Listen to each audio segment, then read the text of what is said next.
What is popping, man? We are back live tonight, July 25th, 2025. We getting down to the nitty gritty of the summer and on to the fall soon enough. Thank you for joining me. It's your host, the DeAndre Way on YouTube. If you on TikTok, DeAndre Mac, we back, ready to attack. And it's time for the third deep dive. The third deep dive. And we're going in with the Cincinnati Bengals. The Bengals, what's popping, y'all? What's popping TikTok?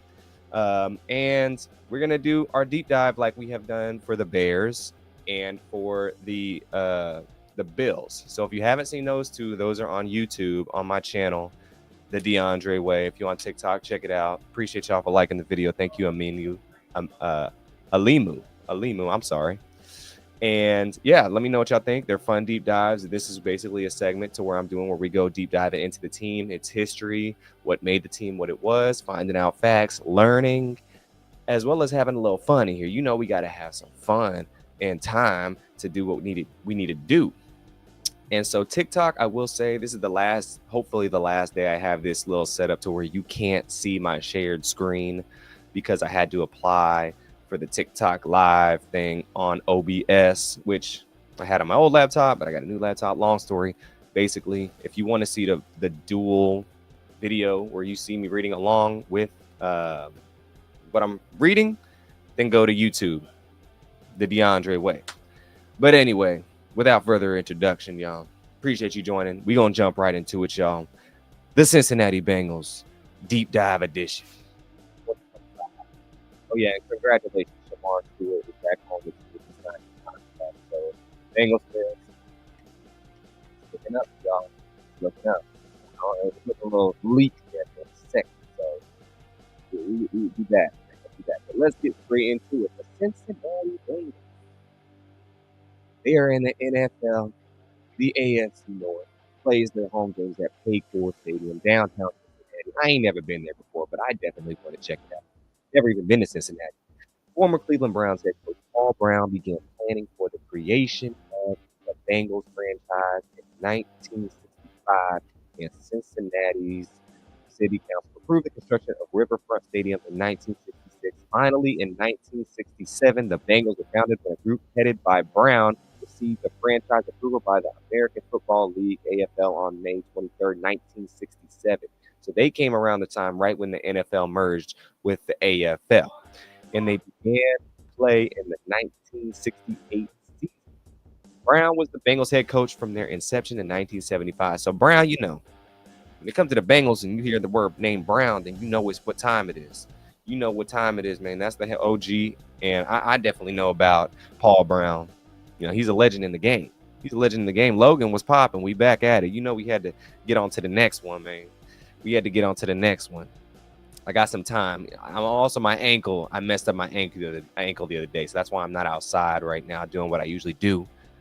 So y'all get me on live right now. Maybe I'll do 2 deep dives tonight. I got time. Maybe I'll step out for a little bit, but I can't be doing too much walking around until this ankle's healed up because I got plans and I can't be messing up my injuries early. But anyways, we continue. After being dismissed as the Browns head coach by Art Modell in January 1963, Brown had shown interest in establishing another franchise in Ohio and looked both at Cincinnati and Columbus. Now, Columbus, if you don't know, that's where Ohio State play. Ohio State Buckeyes. That wouldn't have been a good move to put the Bengals and the Buckeyes in the same place, in my opinion. I think it would have been great for the city. It would have made the city double the size of what it is now. But at the same time, actually, maybe that would have been a better idea because Cincinnati, I wonder why they did it in Cincinnati. Columbus is the capital too, so maybe, I don't know. But it says he ultimately chose the former when a deal between the city, Hamilton County, and Major League Baseball Cincinnati Reds were seeking a replacement for the obsolete Crossley Field was struck that resulted in an agreement to build a multi-purpose stadium which could host baseball and football games. Oh, okay, so Columbus didn't have a Major League Baseball team, so they're like, hey, let's kill 2 birds with 1 stone and save some money and have them both play in the same stadium. Got it. That's what they did back in the day, Due to the impending merger of the AFL and NFL, which was scheduled to take on full effect in 1970, Brown agreed to join the AFL as its 10th and final franchise. The Bengals, like other former AFL teams, were assigned to the AFC following the merger. Cincinnati was also selected because, like their neighbors, the Reds, they could draw from several large neighboring cities: Louisville, Lexington, Kentucky, Columbus, Dayton, and Springfield, Ohio, that are all no more than 110 miles away from downtown Cincinnati, along with Indianapolis, until the Baltimore Colts relocated there in the 84 season. I did not know, my Ohio people, I did not know all these cities, these major cities, were 110 miles from downtown Cincinnati. That's only about an hour, maybe hour and a half drive at most. Actually, that's a 2-hour drive. I'm tripping. That's only a 2-hour drive at most. That's crazy. I didn't know Cincinnati was that, well rounded with everything else. I didn't know that. I got to do my Ohio geography deep dive, apparently, because I don't know the geography of Ohio at all. I don't even know the climate. I've been through there one time, and I stopped at a gas station, and that was about it. So I really ain't even been to Ohio and explored it. I was going to go to the Hall of Fame game, but that fell through the drain pipe just because it just fell through, y'all. I won't get into the details, but it fell through. And that's actually next week. First preseason game next week. That's crazy. And after Paul Brown's death in 1991, controlling interest in the team was inherited by his son, Mike Brown. In 2011, Brown purchased shares of the team owned by the estate of co-founder Austin Knowlton and is now the majority owner of the Bengals franchise. The Bengals won the AFC Championship in 81, 88, and 2021. After each of the 81 and 88 conference championships, they went on to lose to the San Francisco 49ers in both those Super Bowls, and the team struggled greatly in the 90s and early 2000s, during which they were sometimes referred to despairingly as the Bungles. Oh, they was calling y'all the Bungles? Dang, that's crazy, y'all. That's crazy. The Bungles in the jungle. Not making a mumble. A term coined by the Steelers broadcaster Myron Cope. Following the 1990 season, the team went 14 years without making the NFL playoffs or posting a winning record. Ooh, man, y'all early 80s babies, 70s babies that are Bengals fans, man, y'all was in the trenches. That's a rough childhood. I understand the Chiefs wasn't nothing when I was growing up either. They made jokes about them too. They called us the chumps. But yes, the Bengals went through several head coaches in that period, many of their top draft picks did not pan out. The team's fortunes improved in the mid-2000s into the mid-2010s, which saw them become a more consistent postseason contender. But they continued to struggle in the playoffs. The turning point for the Bengals was in the 2021 season when they won their first playoff game in 31 years. 31 years, y'all. That's insane in the membrane. 31 years. Woo! So if some kids born in 88 would till 31 until their team wins a playoff game. That is wild. That's wild, y'all. I can't imagine that, man. I mean, kind of the Chiefs, they was struggling for a minute too there. I think they had a long stretch as well. I don't think it was 31 years since they won a playoff game, but it was pretty long. It was about 20-something years. So I kind of understand what you mean. I mean, they didn't win one all my childhood, not that I can vividly remember. So shout out to the Bengals, man, for being in the trenches. They got out the trenches, and then they kind of in the promised land to an extent until they win the game. But they getting there. They getting there. What's up, my new people's joining on TikTok and YouTube. But we will continue. The team does not have an official GM. What? However, Duke Tobin is the Bengals' de facto general manager because he handles most personnel decisions. That sounds like some sketchy business. How does the team not have a GM? Bengals fans, how y'all not have a GM? That's crazy. That don't make no sense. In a 2011 survey, Brown was rated among the worst team owners in American professional sports. Wow. Forbes article valued the NFL team. The Bengals were ranked last. Dang. It's getting bleak. It's been bleak in Cincinnati, y'all. Shout out Cincinnati.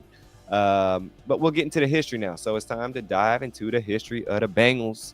We did the recap. We did the overview. Now it's time for the recap. Brown family era, 1968. In 1967, an ownership group led by Paul Brown was granted a franchise in the AFL. Brown named the team the Bengals in order to give it a link with the past professional football team in Cincinnati. What's the past professional football team in Cincinnati? Can we do a history of the Knicks, please? We gonna get to the Knicks, man. We gonna get to the Knicks, I promise. But we got to get football season. It's about football season right now.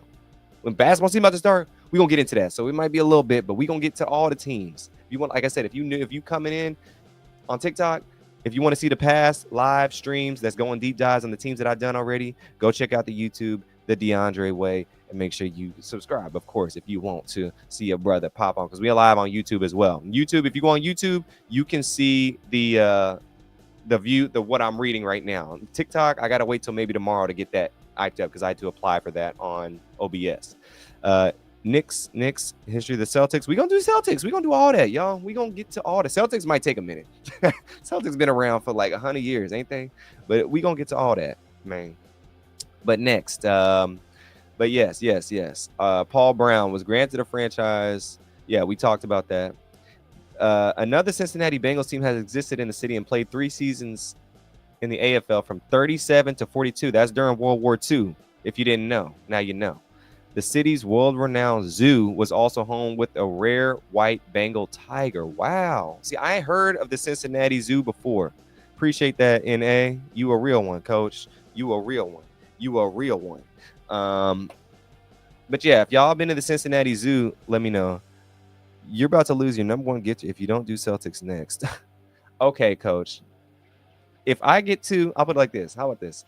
I'll do Celtics next if this live gets to 7,000 likes. I promise. And then I'll do the Celtics next. So, I don't know. Y'all gonna have to rock, paper, scissors over the Knicks and the Celtics. But we'll see. Maybe I'll do them both. We'll see. I got time right now because my ankle is messed up. So I'm stuck inside right now. But I might go live outside and my talking to some people outside later on today. We'll see. I got time tonight. But we'll continue. I might do the Knicks. I might do the Celtics. I'll maybe flip a coin at the end of this live and see which one I do. How about that? I think that's fair. But yes, the Cincinnati Zoo. Shout out the Cincinnati Zoo, man. They did my guy Harambe wrong, man. They did my guy Harambe wrong. It's not fair. I don't like the Cincinnati Zoo because of that, and I think the Bengals are having the karma of doing my boy Harambe wrong. So shout out Harambe. Put some respects. If you want to shout out Harambe, man, put some doves. Give me some dove emojis, man. Shout out Harambe, or give me some peace emojis for Harambe, man. One love. Respect to the animals. In a possible insult to Art Modell or possibly a homage to the Massillon Tigers, Brown chose the exact shade of orange used by his former team. He added black as a secondary color. Brown chose a very simple logo, the word Bengals in the black lettering. One potential helmet design Brown's rejected was a striped motif that was similar to the helmets adopted by the team in 1981, still in use today. However, that design featured stripes, which were more in uniform. Okay, we're going to talk about this uniform. In 66, the AFL merged. We talked about this already. After they merged, 26 teams in the league. For the AFL, the key motive behind their agreement is, okay, this is a bunch of nonsense. What are we talking about? We're talking about the Bengals. Prior to the merger's announcement, Brown had not seriously considered joining the league. However, with the announcement, okay, it's talking about all these details that don't mean nothing. The Reds had to replace Crosley Field, talking about the issues with the highway. New York City, which had lost both its national teams in 57, the Dodgers went to LA and the Giants went to San Fran. What are we talking about? Okay, it's okay. With the completion of the merger in 1970, the Cleveland Browns were one of the 3 NFL teams that agreed to move to the AFL to give both conferences an equal number of teams that were placed in the AFC Central, the same division as the Bengals. An instant rivalry was born, fueled by Paul Brown's rivalry with Art Modell. So if you don't know, Art Modell owns the Pittsburgh Steelers. The Pittsburgh Steelers are rivals with the Cincinnati Bengals. Bing, bop, bo, whoa. Pretty simple, pretty simple. Paul Brown and Bill Johnson years, 1968 through 1978. For their first 2 seasons, the Bengals played at Nippert Stadium. That's an interesting name for a stadium. Nippert Stadium. I'm glad they changed it. The current home of the University of Cincinnati Bearcats. So this stadium still is called Nippert Stadium, to my knowledge of this article, this Wikipedia article. Interesting. The team held training camp at Wilmington College in Wilmington. I believe that's in North Carolina. Through the 1968 preseason, the team finished with a 3-11 record, and running back Paul Robinson Paul Robinson, who rushed for 1,000 yards, was named the AFL Rookie of the Year. Founder Paul Brown coached the team for the first 8 seasons. So the founder was the coach. Back in the day, you had to be the founder, the coach, the cameraman, the crew, the water boy, the water girl, this team staff, everything, man. Everything. And that's just what went down. TJ, my guy, was popping, man. 2034 Super Bowl champs, man. Hey, it could happen. That might be Joe Burrow's last season. So who knows? He might go out like Jerome Bettis. Founder Paul Brown, one of Brown's college draft strategies was to draft players from non-traditional football schools. Punter / wide receiver. Pat McNally attended Harvard University, and linebacker Reggie Williams attended Dartmouth. So he was recruiting Ivy League kids to play in the NFL. I mean, look, that's not a bad idea back in the day. You smart, you got smart players. They know what to do, but the talent got to be there too. You got to have a nice mix of both. You know, the best players are smart and talented. Patrick Mahomes, Joe Burrow, you know, Justin Jefferson, they smart and talented.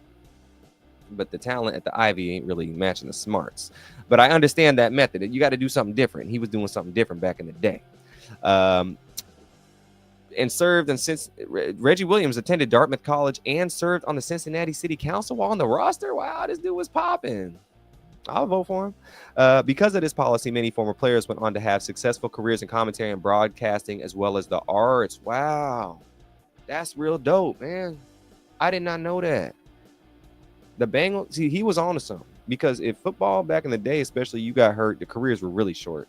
They're still short nowadays, but you know, players are players and lasting longer, other things going on. But he's kind of like, seems like he was doing a college mindset where he was bringing the players in, and then he's like, all right, I want to treat y'all and give y'all a future after this, so I'm going to let y'all do some other things except just this football thing. I mean, it's basically NFL version of NIL, but you kind of like working for the NIL, if that makes any sense. Interesting, though. Very, very, very, very interesting. Brown had a knack for locating and recognizing pro football talent in unusual places. Sounds like Hollywood in the 70s and 80s. In 1970, the Bengals moved to play at Riverfront Stadium, a home they shared with the Reds until the team moved to Paul Brown Stadium in 2000. Notable players of the 70s included Virgil Carter, Chip Myers, Jack Meckstroth, Bob Trumpy,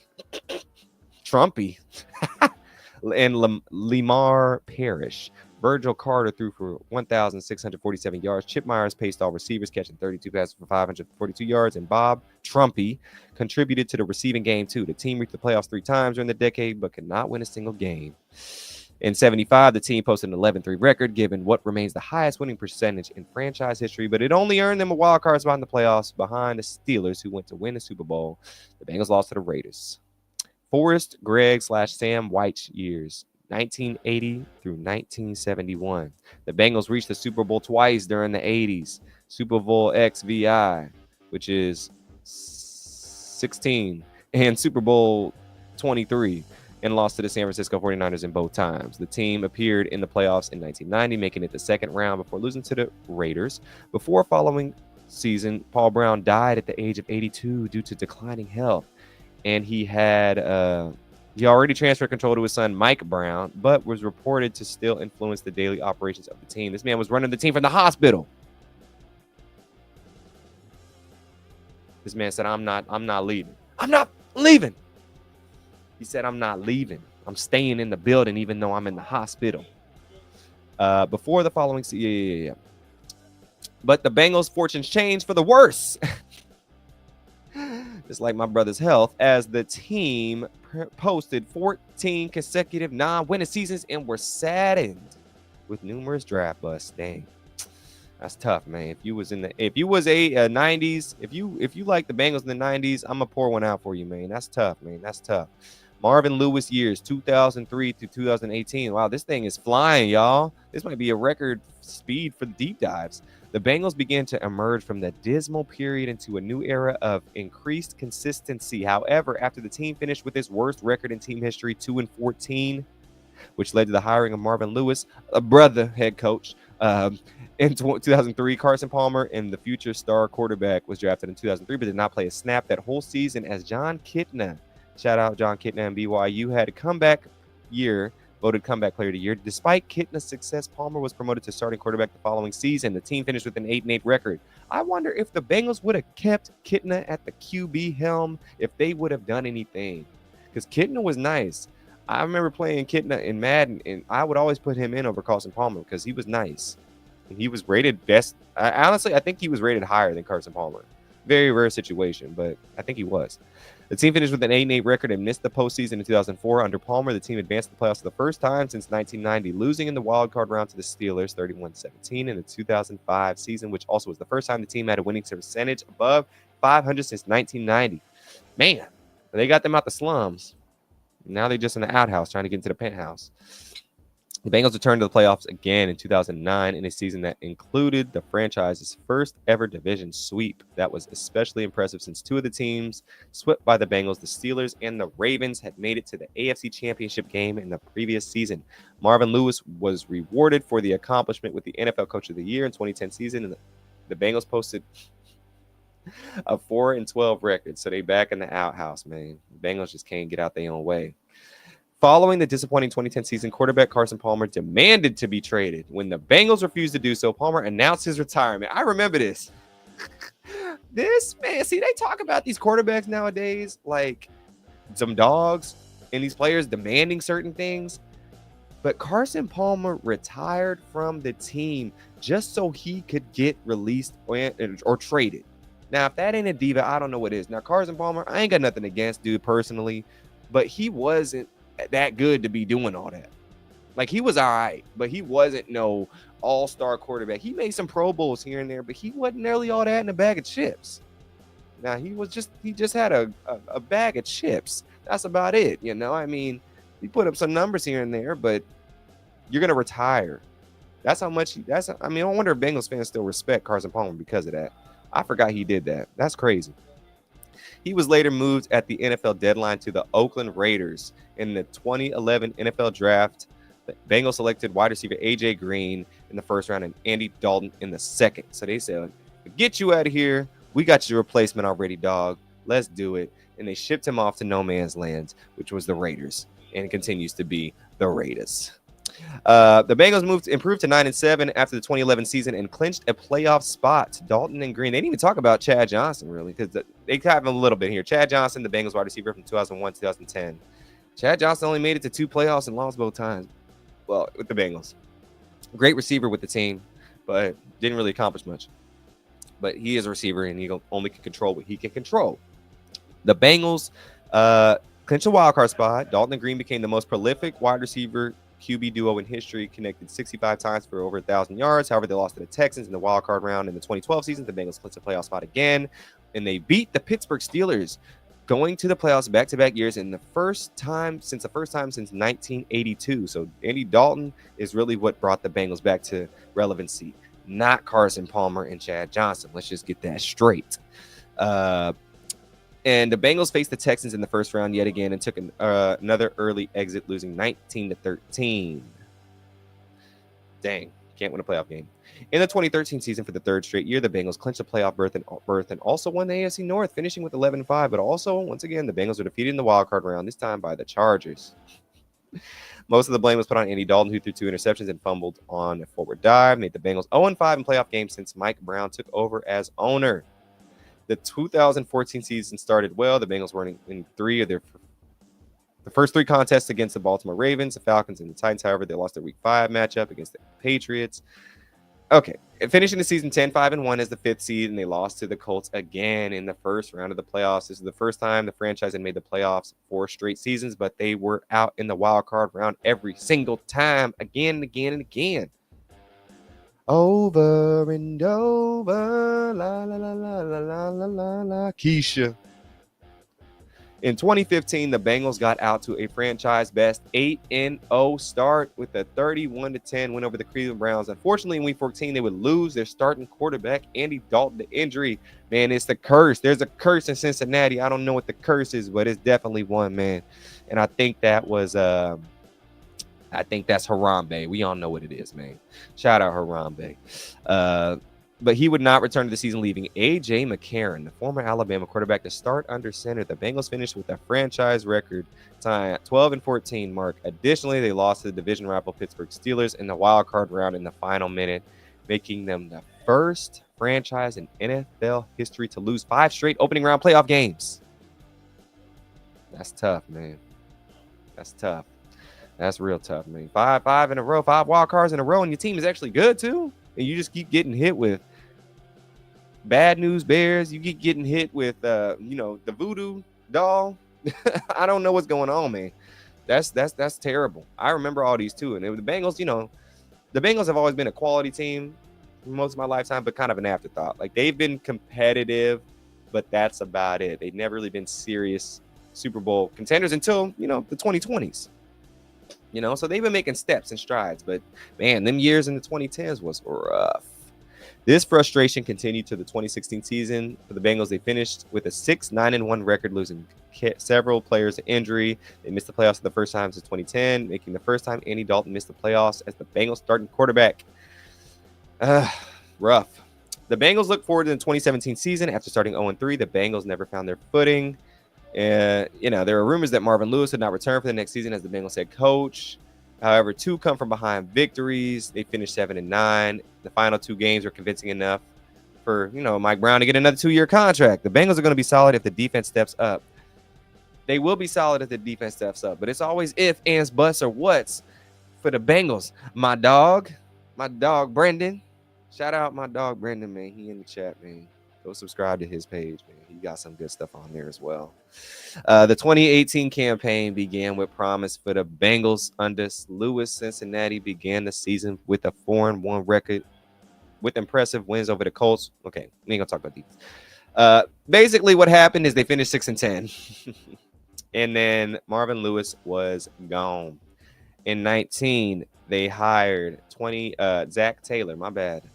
In 2019, started off with some success, but the Bengals lost 10 games and they were 0-11 that season. And they finished the season 2-14, the worst record in their history. Wow. 2020, the Bengals improved because they drafted Joe Burrow with the number 1 overall pick. This is where it gets good, y'all. This is where the story starts getting good. This is where the travesties become dynasties. This is where the climax turns from sad to glad. It is a cool part here, I'm interested in the 2020s. We're gonna skip all the previous chapters. The Bengals improved. They started the season 2-5-1 and finished the season 4-11-1 as they drafted Joe Burrow and T. Higgins. 2021, though, the Bengals won the AFC North, 10-7 record, and they swept the Ravens and the Steelers. And Cincinnati won the AFC North for the first time in 2015, and they won their first playoff game since the 1990 season, beating the Raiders 26-19 in the wild card round. Man, it was a long time coming. Every team I've been covered so far, the Bills, and the Bills and the who else did I cover? The Bills and not the Browns, the Bills and not the Broncos, the other B team. I'm missing a B team. Who did I cover the other night? I don't remember. Anyways, both teams I covered, they was pretty sorry for the longest, but this has been the worst done, but they won finally. It was a euphoric time. They beat the Raiders in the playoffs, and then they beat the Titans 19-16. Evan McPherson kicked a game-winning 52-yard field goal, and they advanced to their first Super Bowl since 1989 when McPherson kicked a 33-yard field goal to beat the Chiefs. Sadly, that was a tough game. 27-24. They lost the close Super Bowl to the Rams, though. Man, they came back. 23-20. They should have won that Super Bowl, but shout out the Rams, man, for taking care of business. Next season, they made it all the way back to the AFC Championship game.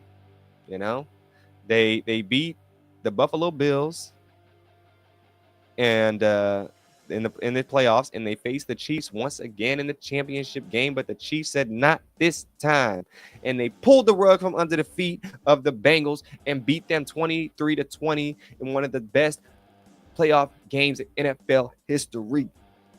Shout out the Chiefs.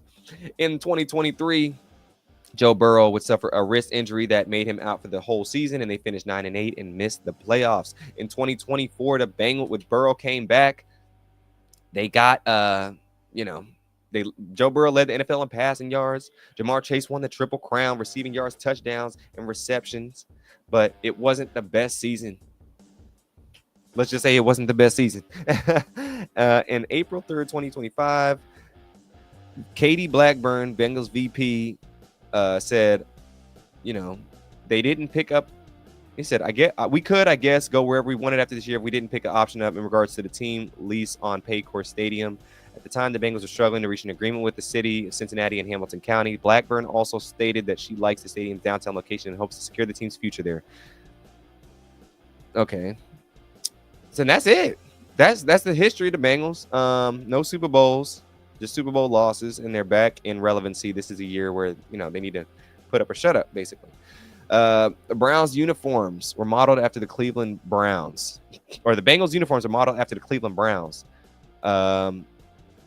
And the Cleveland Browns team colors are brown, orange, and white, and their helmets were solid orange. So the Bengals kind of did the same thing, but put some stripes over them. The team's orange helmets and stripes, very Crow's pumpkins. They kind of do look like pumpkins. And the Bengals have switched their uniforms from time to time, but the Bengals got some of the coolest helmets in the league. They're very unique. Very, very unique. I like them. The Bengals team mascot is a Bengal tiger named Houday. Jersey number is 1. Aside from Houday, the team also has the Bengals, the team's cheerleading squad, which included Laura Vilkamis, the oldest cheerleader in history. Cincinnati, who welcomed the tiger named Houday. This time, the one walks out on 4 legs. More than 1,000 Bengals ticket season holders named a Malaysian tiger Houday at a Cincinnati zoo and a botanical garden. He was recently traded to the zoo, and you can trade zoo animals? That's the thing? Peter would not like that. The Ohio Central notes a third American football team formed, the Cincinnati Bengals, joined it. Unfortunately, World War II began following year, causing manpower shortages as the men joined the armed forces. Interesting. Okay, so the rivalries the Bengals got. The Browns, obvious. The Steelers, obvious. The Ravens, obvious. Those are the only rivals. It's kind of the Chiefs now. The Chiefs been had their number, but, the Chiefs, they've been taking care of business for the most part. Contributions to NFL culture and no-huddle offense was commonly used by all teams when the game was running slow. Sam White, head coach of the Bengals in '88, started that and, would call the plays within 5 to 10 seconds. Start West Coast offense, popular for the high percentage passing scheme by former Bengals assistant Bill Walsh. Bill Walsh, one of the GOATs, 49ers head coach to win multiple Super Bowls. That's probably why he was able to take care of the Bengals in the Super Bowls in the 80s, man. He put the own West Coast against the own team he started out with. That's crazy, man. Zone blitz, the defense created to combat the West Coast offense. So it's funny. Bill Walsh started the West Coast offense in Cincinnati, went to the 49ers, and then the Bengals created the zone blitz essentially to combat the thing that they once started. That's full circle right there, y'all. That's dichotomy. That's full circle. The Bengals defense coordinator Dick LeBeau, who's also a GOAT, with the Lions and the Steelers, later served as the team head coach, created the zone blitz to respond, as I once just said, to the West Coast offense. We're going to get into the current team now. Now, that's all the stuff right now. We're going to get into the current team, man. We're going to get through the quarterbacks, man. Jake Browning, Joe Burrow, Peyton Thorne. Obviously, we know who's going to be starter, going to be running backs. Gary Brightwell, Taj Brooks, Chase Brown, Kalal Conley, Kendall Milton, Zach Moss, Shamaje P. Ryan. P. Ryan, shout out. He was in the Chiefs, man. I think last season of the year prior. Chase Brown's going to be the starter. That's the only one I really know on here. The receivers, Cole Burgess, Jermaine Burton, Jamar Chase, T. Higgins, Andre Iliovas. Who is this dude? He went to Princeton. Interesting. They still drafting Ivy League players. Jamoy Mays, Jordan Moore, Rashad Owens, Kendrick Pryor. Rashad Owens. That name sounds familiar. don't know who he is. Mitchell Tinsley, Isaiah Williams. Tight ends, Eric All, Mike Gesicki, Cam Grandy, Tanner Hudson, Tanner McLachlan, Drew Sample, and Cole Taylor. Offensive lineman, Orlando Brown. I actually interviewed Orlando Brown. Check my TikTok for the 2024 Super Bowl week. I interviewed Orlando Brown. Check it out. I forgot I did that. Devin Cochran, Andrew Coker, Caleb Etienne, Dylan Fairchild, Cody Ford, Ted Karras, Jackson Kirkland, Matt Lee, Seth McLaughlin, Amaris Mims, Lucas Patrick, Andrew Rame, Jalen Rivers, Andrew Stuber, Cordell Bolson, D lineman, McTelvin Agam, Taven Brian, Howard Cross, Eric Gregory, BJ Hill, McKinley Jackson, Chris Jenkins, a legend. Chris Jenkins is not a legend, but he's nice. And Miles Murphy, Joseph Osai. Oh yeah, and since I'm finishing this up, if there's any Bengals fans in the chat that want to join the live and talk to me a little bit about the Bengals, that's what I'm going to be doing. I'll end the YouTube one early, but if you're a Bengals fan and you got something to say, just comment below saying like a Bengal emoji and then request to join the live, and then I'll put you in the live if you're a Bengals fan, though. If you ain't a Bengals fan and you want to join the live and you doing that, then I'm going to have to boot you. But yeah, we'll finish this out. The defensive ends, Raymond Johnson, Miles Murphy, Joseph Asai, Cameron Sample, to Daryl Slayton, Shamar Stewart, Isaiah Thomas. So Shamar Stewart is back. He signs, I think, today with the team finally. That was kind of crazy. He was holding out signing, and he's a rookie. Like it's wild. And I understand. I kind of read the details. If you don't know the details, basically they weren't trying to guarantee his money. He said, I want my money guaranteed. So that's basically what it was.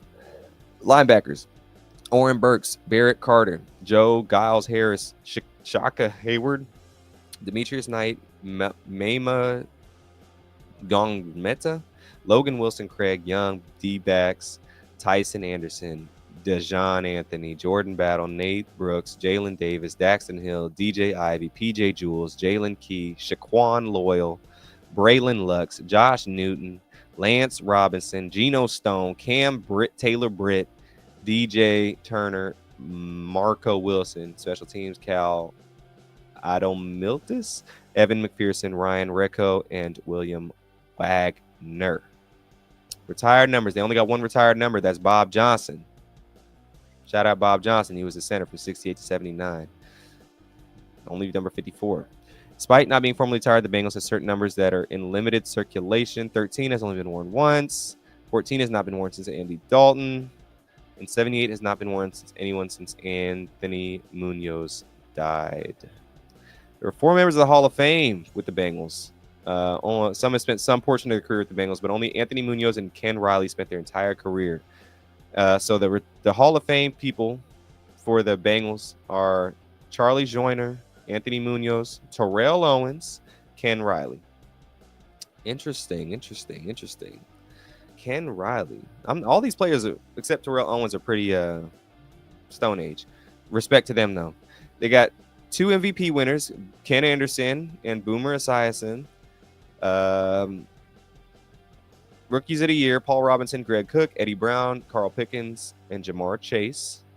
Comeback player of the year, John Kitna, Joe Burrow twice. And coach of the year, Paul Brown, Marvin Lewis, Walter Payton man of the year, Ken Anderson, Reggie Williams, and Anthony Munoz. And yeah, and they have a 40th anniversary team, which was voted on by the fans in 2007. I mean, there's nothing really to get into that. Ring of Honor, they got several players in the Ring of Honor. The most recent one being Corey Dillon. And yeah, that's it, y'all. I mean, Bengals, radio and television. They got a fight song called the Bengal Growl. Who they chant, who they gonna beat them Bengals, yeah. And that's it. Nobody. Well, first off is I'm going to finish off Chase, my dog. What's popping, man? Squid Gang in the building. I'm glad you been keeping up with my stuff, man. I'm excited. I hope to see you on Squid Game season 2 or 3. So I will be watching that as well. But I hope you're doing well too, my brother. I appreciate you for keeping up with me and seeing my stuff, man. I hope I can see you soon. You got to tell me what city you in, because you know I'll be all over the place. What city you in, Chase? But YouTube, we logging off YouTube. We're gonna stay on TikTok. So if you're on YouTube, head over to TikTok, man. I'm gonna end the stream on YouTube.